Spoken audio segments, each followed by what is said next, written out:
बेटा नेर के करीब वाला 1000। हाँ वो भी है।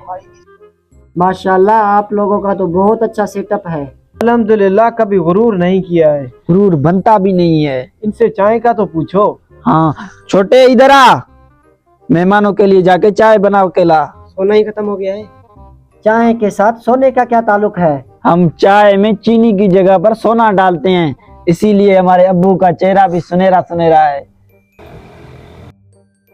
आपके पास कोई कार या मोटरसाइकिल वगैरह है? पहली गाड़ी थी हमारे पास फॉर्च्यूनर, उसके बाद सिविक।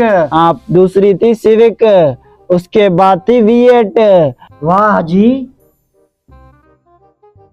शुएब साहब, नाम नहीं ब्रांड है, ब्रांड। ठीक है, हमें दे इजाजत, हम जाएं। आप आते ही सवालों की बरसात कर दी। आपने बताया तो नहीं आप कौन हो। हमारे पास क्यों आए हो? आपने बैंक में लोन के लिए दरखास्त